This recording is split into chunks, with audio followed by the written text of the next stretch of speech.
বিশ্বকাপের তৃতীয় স্থান নির্ধারণী ম্যাচে মায়ামিতে ফুটবল প্রেমীরা দেখল গোল উৎসব।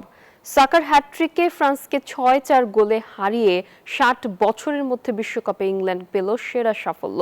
ম্যাচে জোড়া গোল করে আসরে সর্বোচ্চ ১০ গোল আর বিশ্বকাপে মেসির ২১ গোল টপকে নতুন রেকর্ড গড়লেন ফরাসি ফরোয়ার্ড কিলিয়ান এমবাপ্পে। মায়ামিতে ম্যাচটা ছিল একরকম নিয়ম রক্ষার, দুদলের কাছে ম্যাচটা নিয়ে ছিল না তেমন আগ্রহ, অথচ সেই ম্যাচটাই হয়ে উঠল আনন্দদায়ক। রীতিমতো গোল উৎসবে মেতে ওঠে সাকা, রাইস, এমবাপ্পেরা। আসলে প্রথমবারের মতো ফুটবল ফ্যানরা দেখলো ১০ গোলের থ্রিলার, যেখানে শেষ হাসিটা হাসে ইংলিশরা।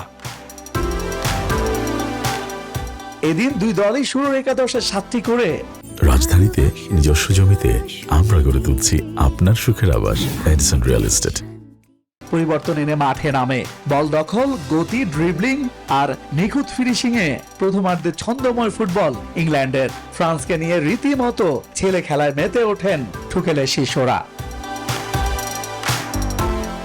৩ মিনিটে অধিনায়ক ডেক্লান রাইসের দারুণ গোলে লিড নেয় ইংলিশরা। ৭ মিনিটের মধ্যেই লিড বাড়ায় থমাস ঠুকেলের দল। এবার চোখ ধাঁধানো হেডে জালের ঠিকানা খুঁজে নেন ডিফেন্ডার কোনসা। ৩৭ মিনিটে কাউন্টার অ্যাটাক থেকে রাশফোর্ডের অ্যাসিস্টে সাকা গোল করলে স্কোর লাইন দাঁড়ায় ৩-০। প্রথমার্ধের ইনজুরি টাইমে সাকার দ্বিতীয় গোল। ৪-০ গোলে এগিয়ে থেকে বিরতিতে যায় থ্রি লায়ন্সরা। বিরতির পর যেন স্বরূপে ফেরে ফ্রান্স। ৪৭ মিনিটে আসরে নবম গোলে দেখা পেয়ে যান কিলিয়ান এমবাপ্পে। গোল্ডেন বুট জয়ের দৌড়ে লিওনেল মেসিকে টপকে শীর্ষে ওঠেন এই ফরাসি তারকা।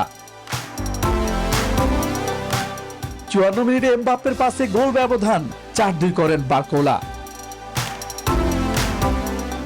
এরপর আবারও এমবাপ্পে ম্যাজিক। আসরে ১০ম গোল আর বিশ্বকাপে মেসির ২১ গোল টপকে সর্বোচ্চ ২২ গোলের নতুন রেকর্ড ফরাসি কিংবদন্তির।